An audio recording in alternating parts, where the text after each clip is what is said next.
All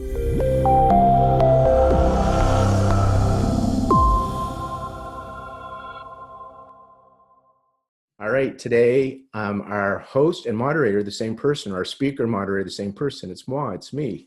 My name is Lorne Brown, and I'm the founder of Healthy Seminars. I'm the clinical director of AccuBalance. And today I'm going to talk about tips on how to survive and prepare to thrive during these uncertain times. And I have joining us as well for the panelists, Dr. David Miller. He's the chair of the ASA, the American Society of Acupuncture, and Mina Larson, the CEO of the NCCAOM. And the purpose of that is to answer questions that I know I won't be able to answer and to provide resources. We are in uncertain times, and things are changing so rapidly. And so we're doing our best here at Healthy Seminars and the ASA and NCCAOM. And I know many other organizations and institutions are doing their best to create information and support us as a collective, which is amazing. Today, I want to talk about what we can do to survive. If you can survive, then you have an opportunity to thrive. And things like this have happened before. It doesn't always look like this, but massive change has happened around the world in the past. There have been difficult and uncertain times. And during those times, certain individuals survive and thrive during these times and definitely afterward. And so what have they done so we can model after that so we get to survive and thrive? Because there will be losses, and there will be people that are not practicing or doing what they did, not just acupuncturists, all types of businesses.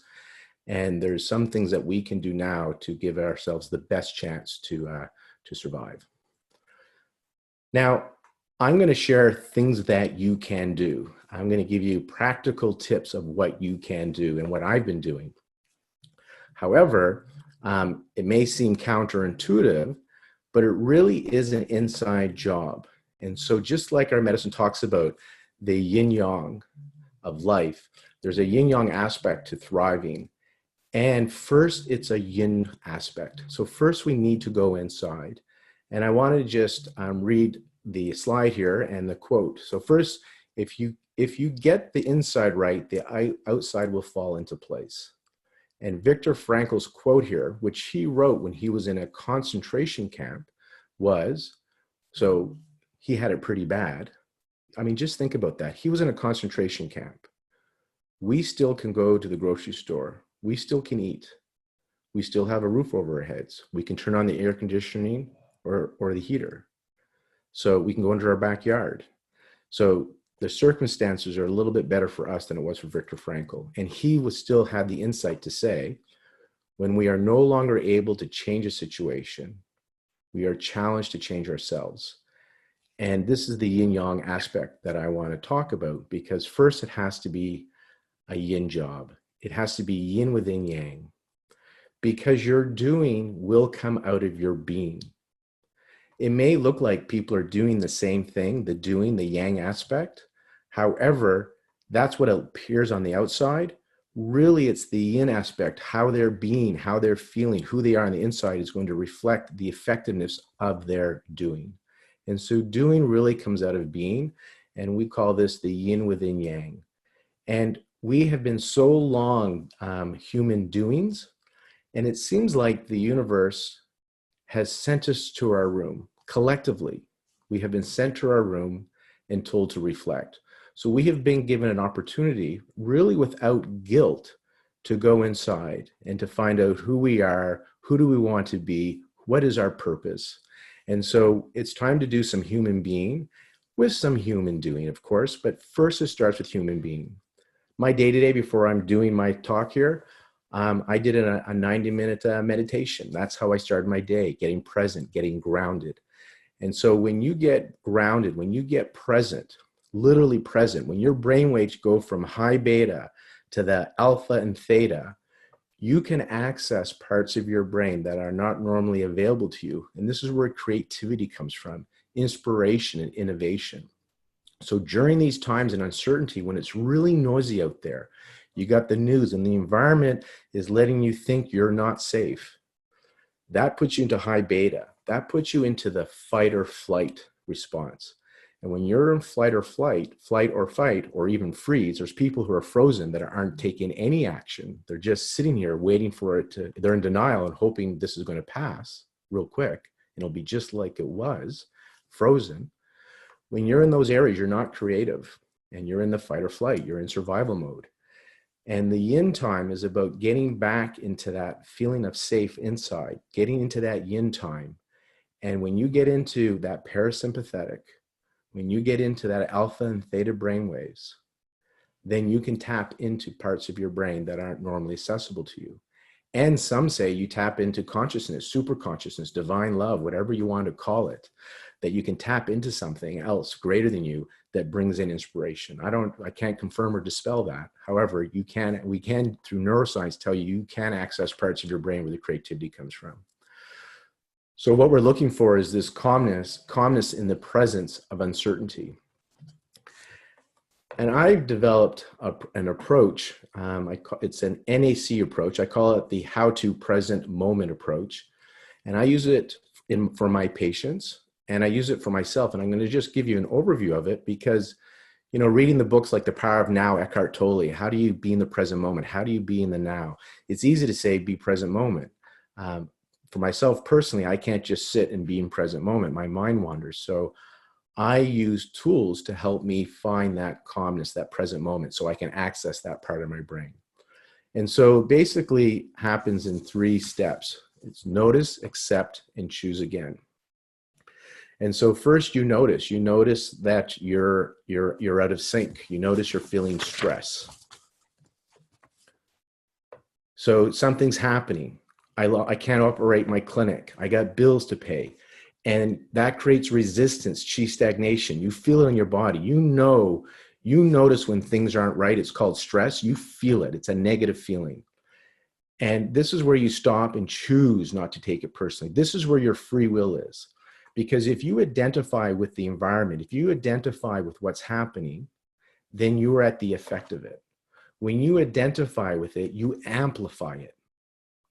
And now you go into high beta brainwaves. Now you go into the sympathetic overdrive, and now you're in survival mode. You are externally referred. And what I'm suggesting is you notice it, and okay, I feel this. I'm feeling fear. I feel lack.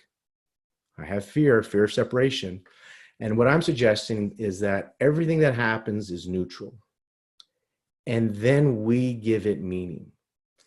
And the meaning that we give it to is basically often from the lenses of the subconscious that we have, the programs that we're running, is how we interpret things. So there's information coming in, and then our programs are how we end up unconsciously interpreting things, but we still make it up. We do give it meaning. And so the first step of how to present is just to notice your stress. Everything happens is neutral, and I get now to exert my free will. I get to choose again. So the next step is to get into the present moment. And I just want to share about this. Everything is neutral first, and we give it meaning. It's a story, and I don't know where it comes from, but it's an old story, an old parable. And it talks about, this is back when people rode horses. You know, we didn't have refrigeration.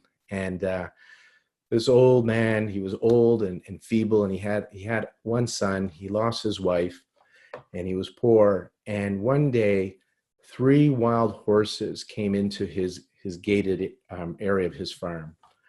And the community came by to him and said, look how fortunate you are. Look how lucky you are.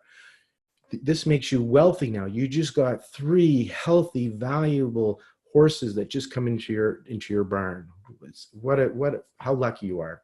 And he said, no, all that happened is 3 horses have come into my barn. It's neither good nor it's bad. A few days later, while his son was trying to tame one of the wild horses, he fell and broke his arm. The community, his neighbors came again and said, oh my God, you were right. This is a curse. It wasn't a blessing.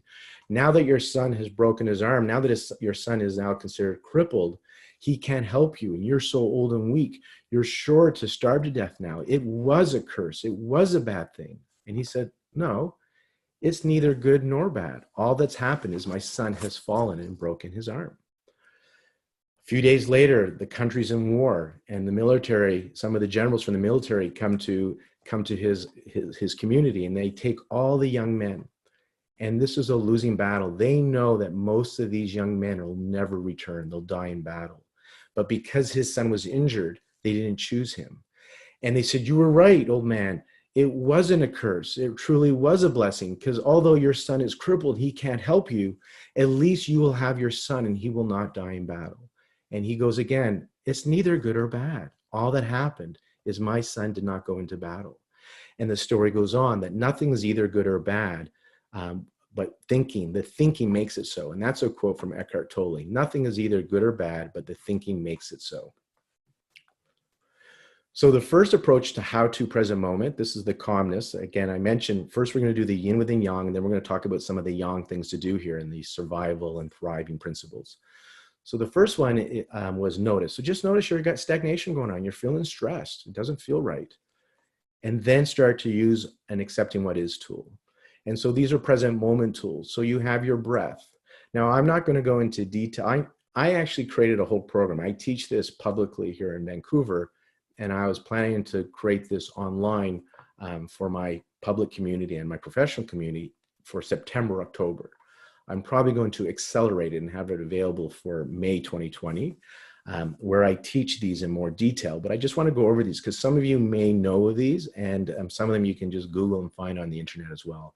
But these are the accepting what is. These are the tools I use to help me and my patients get into the present moment.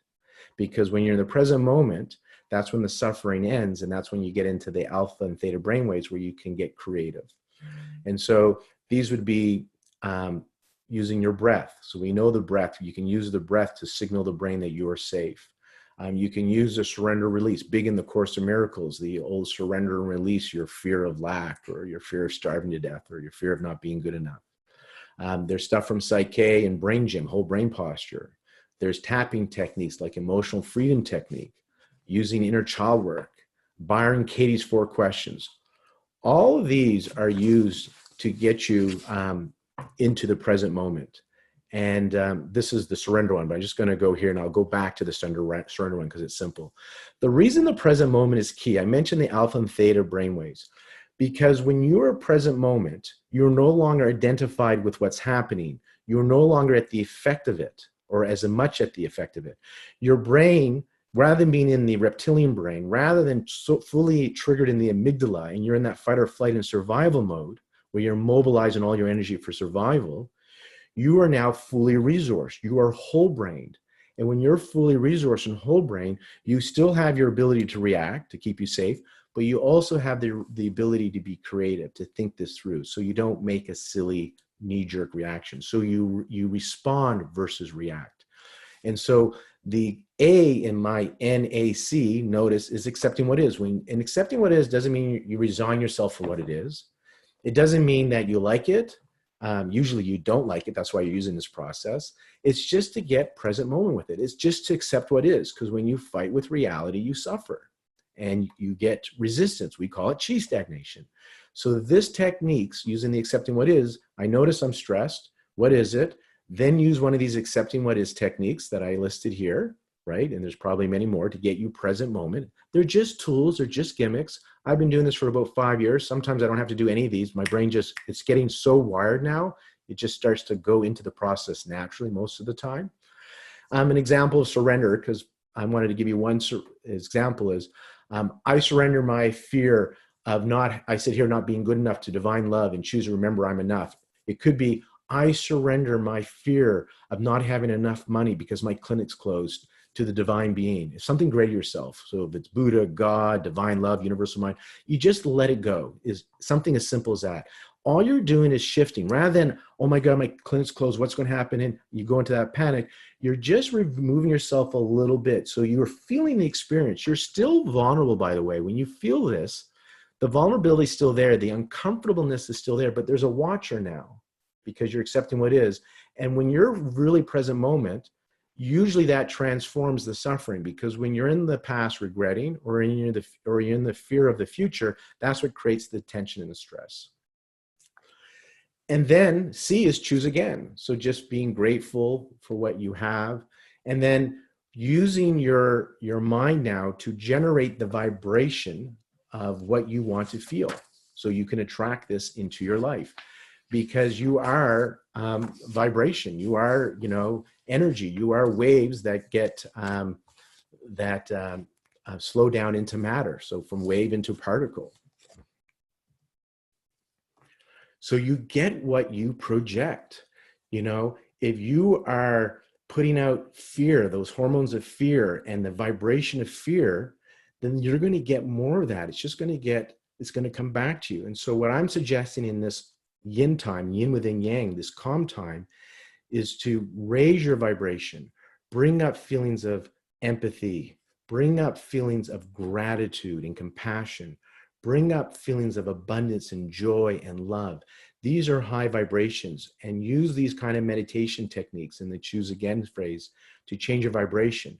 So we're not going to buy into CNN. We're not going to buy into the media news, because right now you're right in front of my computer and you are okay right now.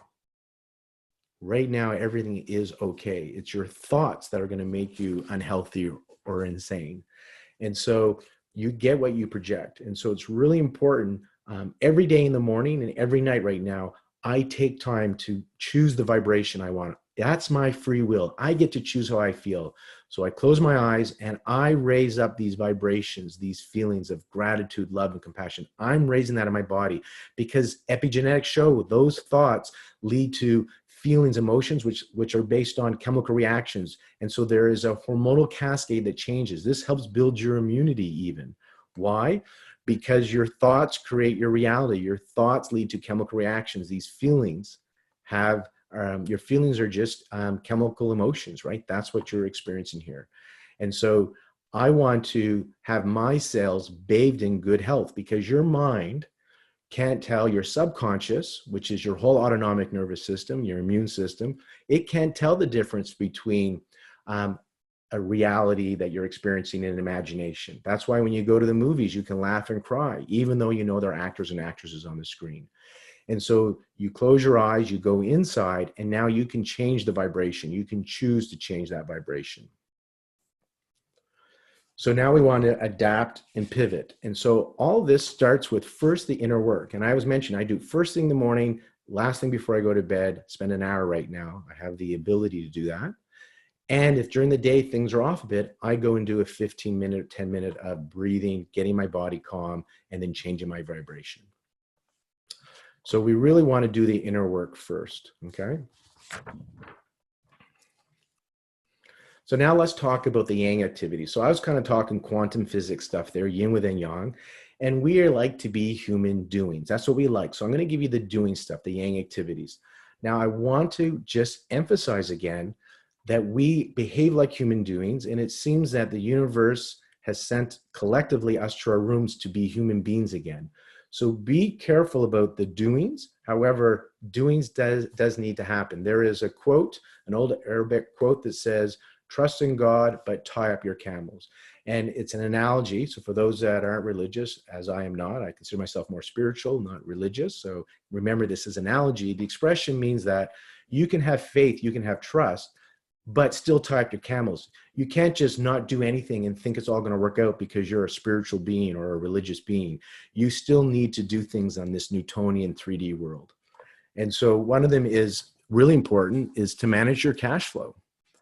And when managing your cash flow, some of the things that you can do, and many people have started to do this, but I'll just share with you some examples as well. Because when I had to close my clinic on March 18th, we were told it was about for 2 to 3 weeks by the government.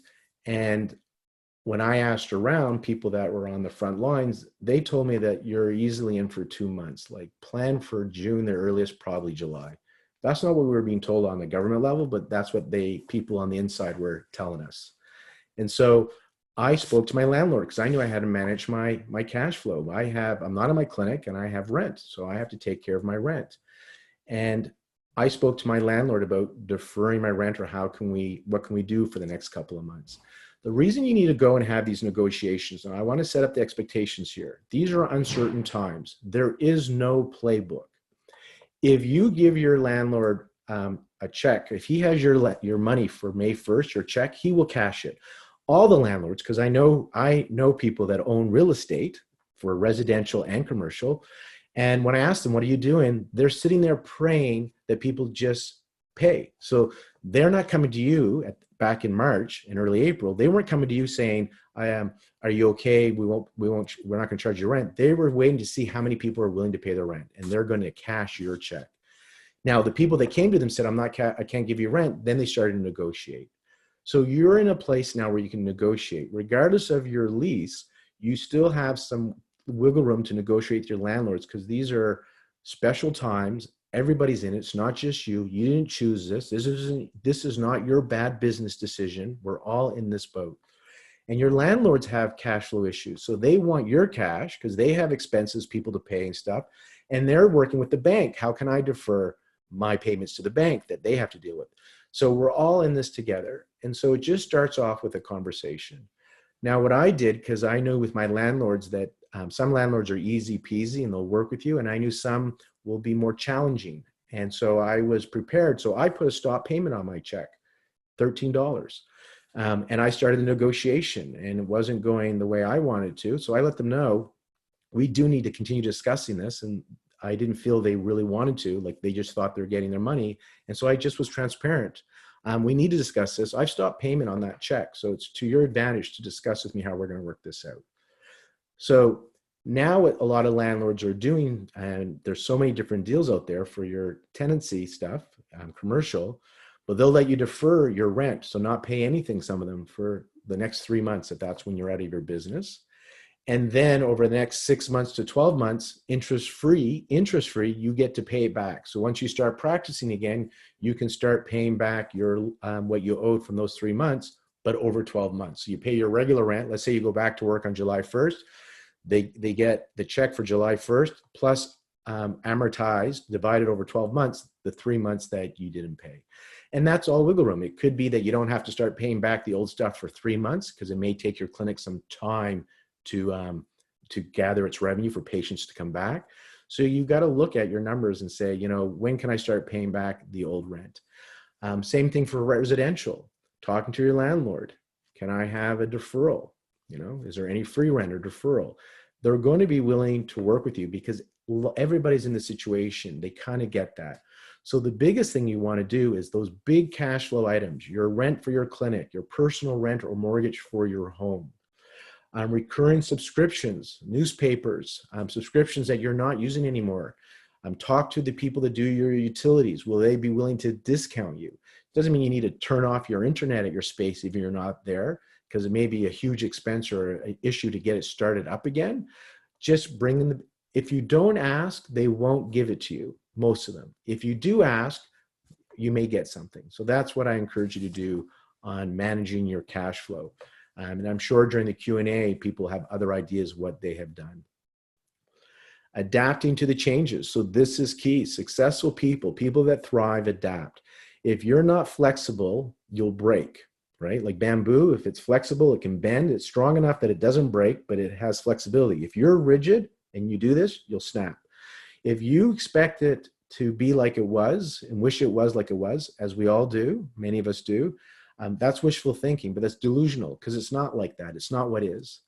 And if you think it's going to just pass and be business as usual when you get back to your clinic, you're also delusional. I don't know, but most people do not think it's going to be like it was. So your clinic may not be, if you were seeing 100 people a week, that doesn't mean you're going to be seeing 100 people a week when you come back.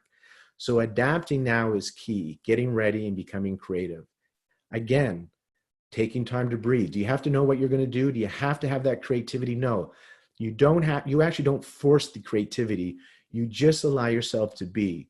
Einstein used to just daydream and come up with his theories. He came up with his theories through daydreaming, getting himself into alpha and theta.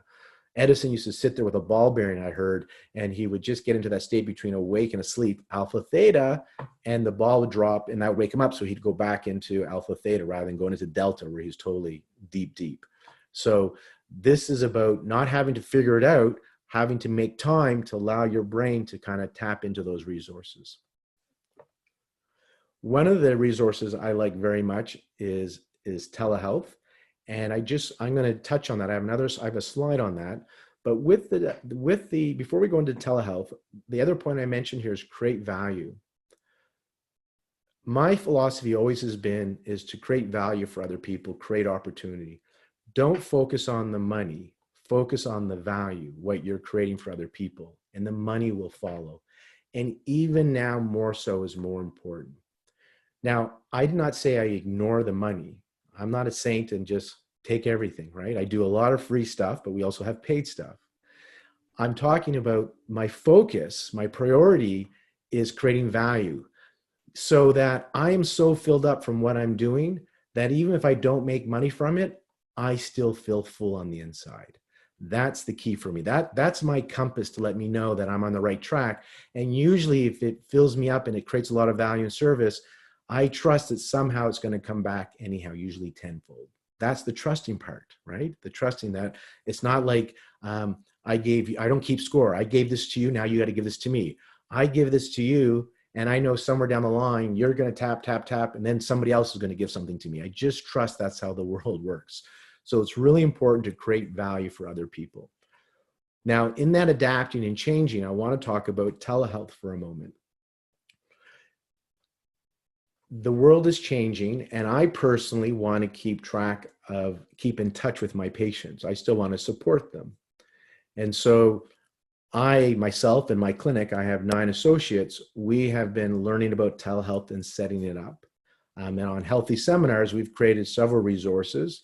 We have 2 that are paid resources that are a little bit more comprehensive that are listed here on the slide. And then we have a couple of free and more ones that are coming out.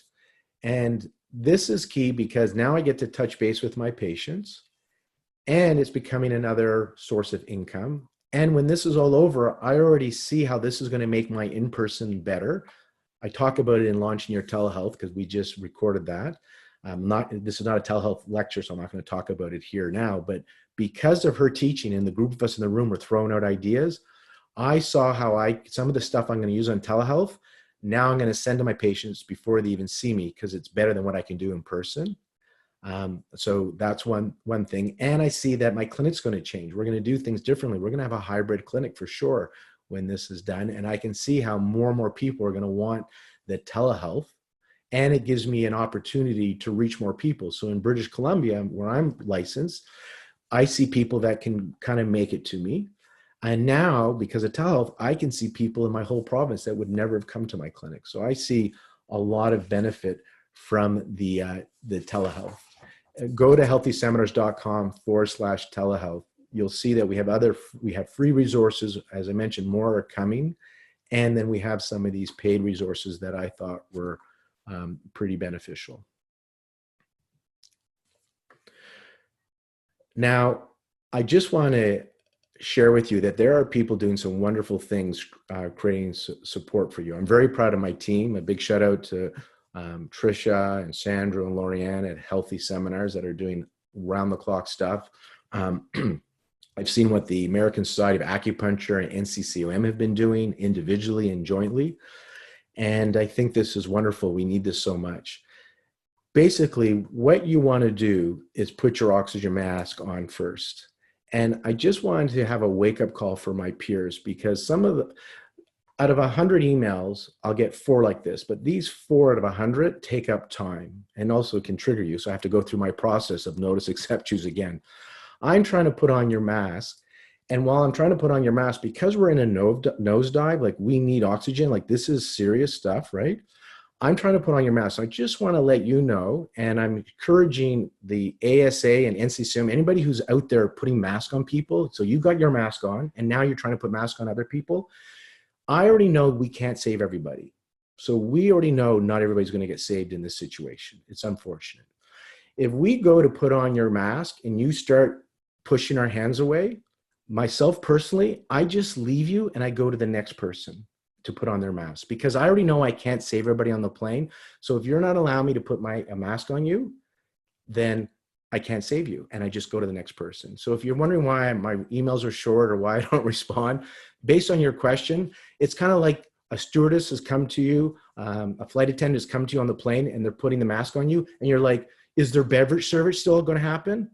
Right? Like that's the question you're asking the flight attendant while they're trying to put this mask on you. Is there going to be beverage service? It just shows you don't understand the severity of the situation, and you probably can't be saved. And so I go on to the next person. And to my colleagues, Mina and David, so your mask doesn't fall off and you can save more people, just keep that in mind. We are not like it was a month ago, where we can be patient and put everybody's mask on. Not everybody's going to make it. And so you have to be able to allow people to put masks on you if they're willing to help you. So I just wanted to share that. It's an important thing. Creating values to others. Again, just to remind you, we touched on it briefly, but you want to be of service to others. That's the key. Don't focus on the money, especially now. People don't have a ton of money right now. They're fearful of the money. So don't even focus on that right now, because it's just an uphill battle. Some people have it, and if people see value, because people will still pay if they see value in it, especially if they're getting assistance from the government. They'll use that money for you. So be of service to others. Make the pie bigger. Don't take the pie from other people. Don't take their slice. Make the pie bigger, so when you take your slice from that pie that you made bigger, they're still happy, because even with you taking a slice of their whole pie, because you made it so much bigger, they don't care you took the slice, because their pie that's left is still better than having the whole pie. So, we get what we give. So right now, focus on being of service to other people. Put your mask on, take care of yourself, and how can you create value for other people? And setting the expectation up, I do want to remind you, at my team at AccuBalance, one of the things that we had a discussion about is we decided we're going to do telehealth, and we're just getting it ready to launch now. We've been doing a soft launch, so we've been seeing people for telehealth, and we've been learning how to do it, and we've created our emails, our homepage, our Facebook, we've really been doing stuff in the back end and creating programs for people. So we didn't just go into doing. We didn't go, we got to do telehealth. We didn't go into that high reaction, panic. We sat for 2 weeks. So March 18th, this happened. On March 20th, we had a team meeting. We already knew we were going to do telehealth. We're going to find resources. And I let my team know that for the next 2 to 3 weeks, until at least April 7th, remember on March 20th is the discussion. So 2 to 3 weeks, nobody's going to really think about having their virtual consult with you. Some will, but most people will not. Why? Some are in panic. It's novel. They're on Zoom with everybody. Everybody's having Zoom meetings with everybody. I don't have money coming in. It's just their mindset. They're in survival mode. They haven't found that calmness. 3 weeks into it, though, people are going to get used to, because human beings adapt. We get used to it. That's why you can look at other countries and say, why would people allow that to happen? It's like the frog in a pot. You put a frog in a pot and turn on the heat, it will stay in there and boil to death. If you throw a frog in boiling water, it jumps out, it doesn't die. Okay, so we adapt, we get used to things. So in our clinic, we said, by April 7th, people will start to get bored of all these Zoom calls and all the Netflix. And they're going to start to wonder, what else can I do? And they've got insomnia, and their day is normal, but now they have irritable bowel syndrome aggravated from the stress. Or they're pregnant and they want to, how am I going to have this baby? And I want to have, less pain during labor, or I got back pain or nausea. Or they want to have a baby and they don't have access to IVF, and they're afraid that their clock is ticking and maybe there's stuff that I can still do, right? And so right now, depending where you are, but if people have been in isolation for over 2 weeks where you live, now they're just getting ready to say, what else can I do? What else is out there? They're open to it. So when you start with the telehealth, if you were seeing 70 people a day, do not expect to be seeing 70 people a day when you go into telehealth, just so you know, so you don't have that extra stress. You are not going to be able to replace your clinic during April and May. It's not going to be like that. However, if you move into telehealth, you'll be able to support people. We have cases already of people send us incredible thank you notes that they are able to talk to us. I know in our clinic, we help somebody with their labor. We taught them how to do acupressure for labor via virtual. Deborah Betts has some examples. She shared with me an email that she got from a client that she helped. So there are things that in pregnancy. So I want to share with you that there is value we can offer, and to set up the expectations that it's like almost starting a new business, but you get to support people, which feels good. You get to help people while you went into this, and you will start to get a new stream of income. And when this will pass, because it will pass, your patients have been in touch with you, and it'll be much easier for them to transition back into in-person care. going back to that internal part, just remember our brains are like Wi-Fi, they're wireless Wi-Fi. We are connected to each other through mirror neurons. We can spread negativity or joy. If you don't like what's going on in the world, if you don't like your leadership in your country and you are bitching and complaining about it, if you are putting on hate, then that's what you're putting out into the field. You're toxifying the field. So you're part of the problem. So clean up your inside job. It's the inside job. Clean up inside, get into that abundance, get into compassion and empathy, and emit that out into the field. I believe in this stuff, that we are energy, and we know through science, mirror neurons. They've done experiments where they have people sit at an airport when we used to be able to fly. Remember those days? And they would have somebody tap their foot and keep looking at their watches, and then they would notice people in the terminal in that area would start to get aggravated. So we know we're putting out stuff. On a subconscious level, we see everything. So do your inner work. You could be practicing feeling abundance. So forget about the external environment. I know there's enough evidence out there to tell you that there's no abundance. And I'm suggesting that most countries have put in trillions of dollars of money into the economy right now. There's more money in the economy than there ever has been, ever in the history of the world. Think about that. And regardless, change your vibration. Start to think about abundance. Do it on the inside. Why? Your subconscious can't tell the difference between an inner experience and an outer experience. So do your mindset. If you are in fear and lack, then you are going to get it more. Remember the echo? If you are feeling lack and you're in fear, you're going to keep getting more of that in your life. So that's why the yin within yang is so important. We're going to bring up our other speakers in a moment. I just want to let you know, if you like this mind-body stuff that I'm sharing, this inner stuff, I have a series of interviews called Conscious Talks, all free on lornebrown.com. And I got Bruce Lipton on there. I got Lynn McTaggart on there. One of our colleagues, Jill Blakeway. Just lots of cool stuff about quantum physics and consciousness. I just want to let you know that if you want to take a break from the media, the bad news, because that's what I'm suggesting, like tune in once a day maybe to hear what's happening. Otherwise, fill yourself up with positive stuff, things that are going to help your brain shift. So lornebrown.com, all the stuff on there is just free interviews that I've been doing over the last year with leaders in the world of consciousness, quantum physics. It's really fun stuff out there. They're all 30 minutes to an hour interviews. So Charles Hannell wrote a book published in 1912. The world within is the cause. So your thinking, your feelings, and the world without is the effect. So what you see experiencing. So what's going on here? Hey, we created this, if this is the case. On a collective, we created this. And so on a collective, we can fix this. But it starts on an individual. You don't change somebody else's behavior. You can only heal your own mind. So to change the effect, to change the outer world, I'm suggesting you must change the cause. That's your inner belief and programs. And this is where Einstein's quote, we cannot solve a problem at the same level of thinking that was used when we created it. So basically, you're unconscious. Our whole society, we've been living in a very unconscious, greedy level, majority of us. And the universe has said, go to your room. You're going to have to wake up, and we're being told to wake up and be conscious. And that's how we're going to solve this problem, in my opinion. So we're going to get Mina and David up in a second. I want to let you know of two resources that are available to you guys. And here's Mina and David. I'm going to introduce them, and then I'm going to stop sharing this. I just want to see what we got here. Yeah.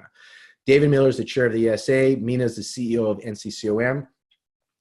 The NCCAOM and ASA have started doing weekly town meetings, so check out their websites. Their town meetings have been very informative. I spoke on one on April 1st. There was one before that. There's one coming up on April 7th. And I thought it was excellent. I got some good information, so thank you guys. Keep it up. So if you're looking for information that's in a positive twist and what's important to know, and it's changing daily, check them out. And then on healthy seminars, we also have a resource page, and I'm going to see if this is it. I think this is it I'm going to bring up. If you go to the homepage of healthyseminars.com, halfway down is a link that says Community, Unity, Immunity. It's our resources page. And the reason it says Community, Unity, Immunity is we have physical distancing. And David and I had this talk a couple weeks ago. We both said, It's not a good word, social isolation. That it's misleading. And I said, yeah, that's what I've created a whole resource page, community, unity, immunity, because we can still get together even though we're not physically together. And he said, exactly. He says, we're using the word social solidarity and social innovation. I'm like, fantastic. And so online, we keep adding to this. We have these resources. So here you can see the resources. We have resources for telehealth. We have free topical webinars. We have Conscious Tuesday, Throwback Thursday. Then we created a section, classical Chinese classical herbal principles and action in response to COVID-19. I just want to be clear. These are not talks, the herbal ones, on how to treat COVID, because nobody has evidence that we're aware of yet today that treats it. What these talks are on the principles based on people who've been diagnosed, or doesn't even matter if they've been diagnosed, people that have presentations. So people that are treating people that have the fatigue, the wheezing, the coughing, the fever, they're coming in and they're like, how would I treat you even if you didn't have the diagnosis of COVID or COVID wasn't around? They're treating the presentation and they're seeing clinical results, anecdotal results. So they're just sharing formulas and herbs. There is no formula herb for COVID-19 based on this group so far. They're just saying these people have come in and this is the formula that fits for them based on their constitution, based on their presentation, and this is what I'm doing. So they're just going through formulas and their presentations where a lot of people are showing up with those presentations, but it gets modified based on their constitution. And then we have live webinars and discounts. So telehealth, I just want to let you know, we have these up there right now. So there's 2 free ones right now and 2 that you can invest in for your practice. We have another one we're adding. We just haven't scheduled it yet. Topical webinars. So we're here today doing the one I've done. Jonathan Shub's going to talk about SAM and balanced method acupuncture related to COVID-19. And he wants to share this with you for if in your household, if you or a family member has it, things that you can do for people in your household with COVID-19. So that's what he wants to teach. He's going to give you an approach that's for free. And Ed Neal's going to do the Neijing perspective on epidemic and pandemic diseases and the current situation. So again, the Neijing existed before COVID. So it's about principles that we can use to apply today. He's doing that. Every Tuesday so far, we're having Conscious Tuesday. It's all about bringing calm in the presence of uncertainty. The idea behind this is for ourselves to find that calmness. What I just mentioned, I just shared how important that is to tap into that creative part of your brain, right? So these are tools for you. And then you learn how to do this better or learn it as a new tool for yourself.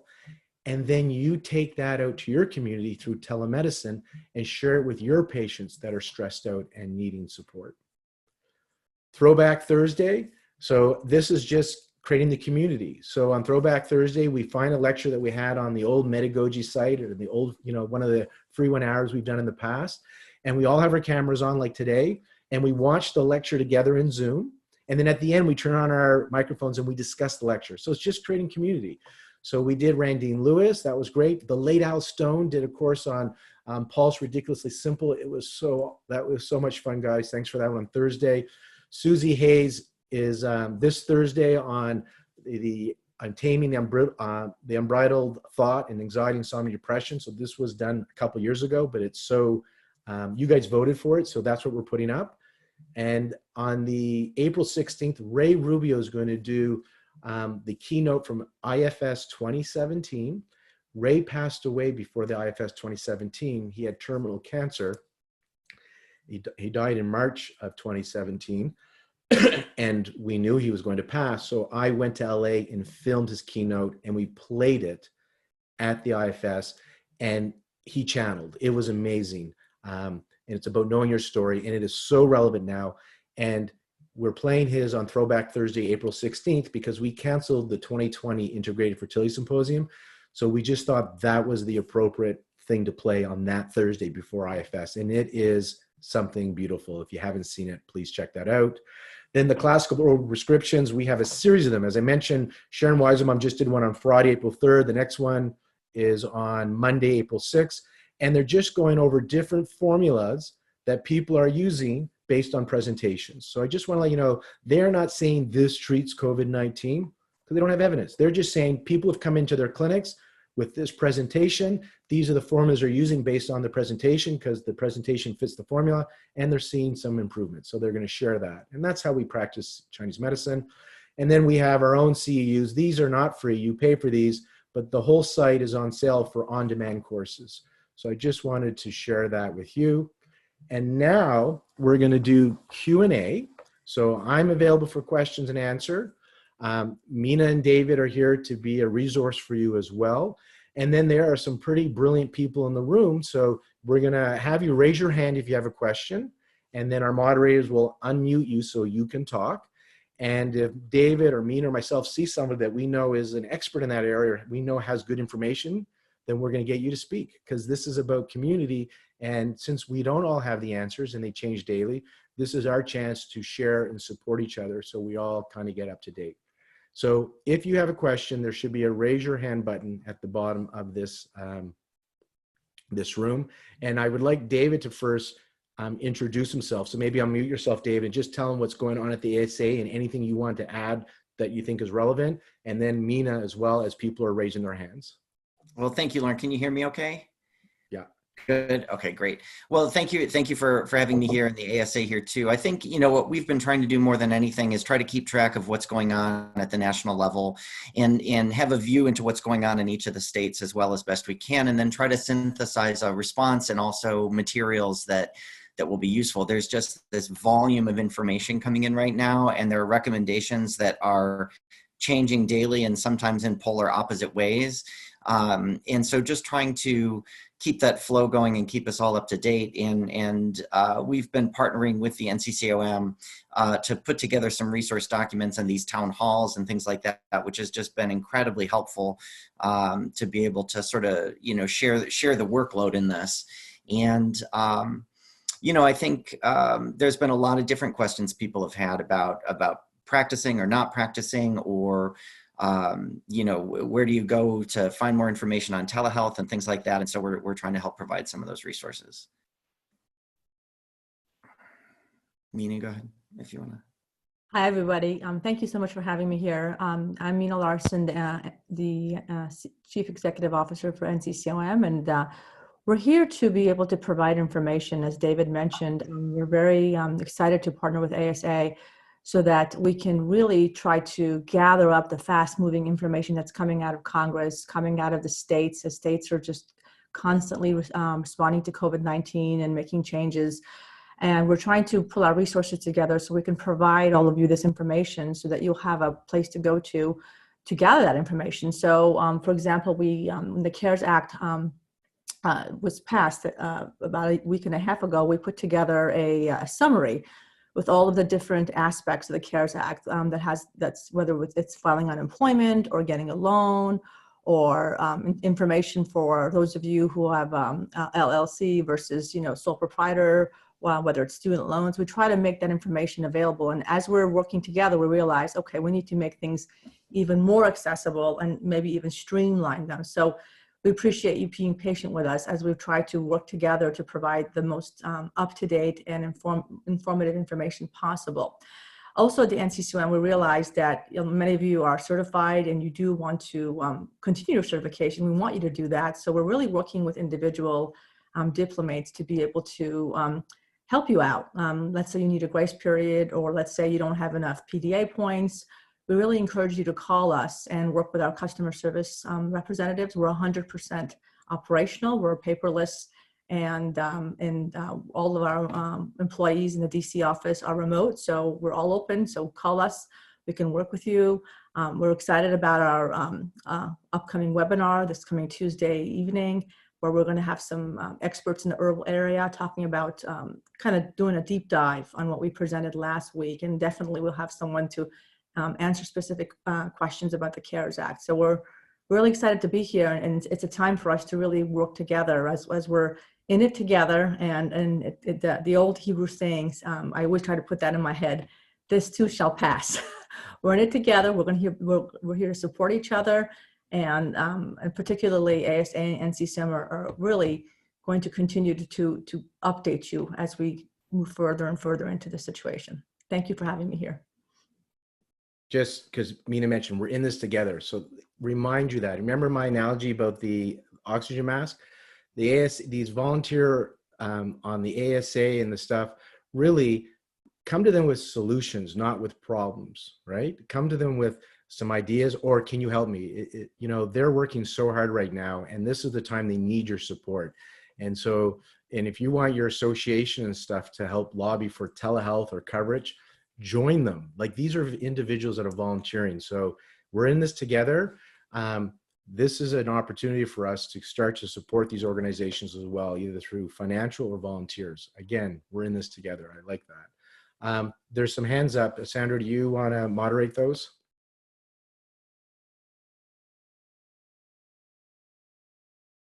So remember, you see what's on the resource page now? Right. There's like 100 things coming at me that I can't keep up with. As you know, Mina, right? All the, like, Right. There's a lot of things. but Yeah. when I see something, you know, if I have a chance to look at it, so I went and I searched for telehealth. So the reason, like, why do I have what I have for telehealth?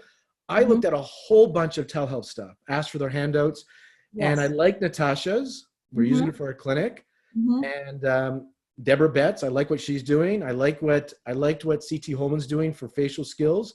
And then I got Jane people for free to go on and do something. So I'm looking for, remember guys, I'm a practitioner. I'm finding stuff for me, I'm using it, and then I'm like, this would help everybody. And then I'm sharing it, right? So I got that stuff for telehealth 2 weeks before you guys got it. So I've already been implementing it and saw it, and I was like, this works. I'm going to share it, right? So you guys are getting it on a little delay, because I won't often just put it out there, because I don't want something that's going to be lousy, right? You want to actually preview it and you have it ready. And that makes sense. Because I'm a practitioner, and so I'm putting mask on for me in my clinic, and so I'm doing stuff daily for myself, and then I'm sharing it. Like the Calm Tuesday was for Lorne Brown. Like I was like, Randine, that was very helpful. I need more. I want support around this. And then we said, do you want to do this weekly? And she said, well, I'll do some, and let's get some other people. The Throwback Thursday was like, let's just hang out on Zoom and watch something together and then discuss the course, right? And then Sharon had an idea for herbal. And then she said, I have like 7 formulas I want to share that people would be using for bad coughs and stuff like that. And then Ed Neal called me up and said, I got a Neijing approach. And then and so that's how it happens, right? So that's see when you, and again, one of the participants, Susan Fox, wrote, crisis equals opportunity. I love that, because this is exactly what it is. This is a crisis. We're all in it, but there's lots of opportunities for us to better ourselves, help each other. And I like what you said about the mask. You know, there's some people that just will not listen and participate, and you just have to say, okay, I've tried to help you. We got to go help other people. And I like that, because that's been our experience. We want to be out there. We want to help as many people as possible. But if you're panicking, we can't help. Right. And go find somebody that you can put a mask on. Go save somebody that wants to be saved, that you can help save. And that's a big concept in leadership. Whenever you step up to a leadership position, particularly in a time of crisis, and you look at our government, whether it's state or national, you see people rising to the top. And if you try to please everybody, you'll be crushed. You have to be able to come in, provide the information, be resourceful, be honest and transparent. And if people don't like that, then that's what it is. But the majority will respond to that, and they'll want that help. And those others who want to complain and completely throw, tomatoes at you, you're just like, okay, but we're moving on. Yeah, I am not running a popularity contest, so I prefer people to like me, but I'm okay if they don't, as long as I'm making a dent in the world. Like, that's my goal, right? Can I make a difference in my service? So that's my goal. And I don't have, I know people curse at God and stuff. So if there's a higher being and people can't, and not everybody loves the higher being, then what the hell? How can I get everybody to like me? There's a great comment here, because we went off on divergent. I agree with Sadie about acupressure. Patients are loving it. We had a very sad situation. So we had a patient whose baby passed 6 months into pregnancy, and she has to birth it on her own. So one of our docs, Emily, who will be teaching on Monday, she may bring up the story. She went on late hours, FaceTime, and worked with them, talked to them, and then taught them acupressure for labor for her and her spouse. And it helped, and she delivered the baby, and they had time to bond with the baby. But a very tragic, sad thing to happen during, that's already bad what's going on in the world. And just to share with you, it was the acupressure. We taught acupressure. Emily taught her acupressure, and it helped her with getting the labor going to birth this this unfortunately lost baby. So I share that as an extreme example. But see, my team is there. They got the telehealth. They went on there, and then they showed her stuff that they can do. You know, Amy, I know you work a lot with pregnancy. You can relate with this. You know how much our acupressure and so many other things other than needles can help.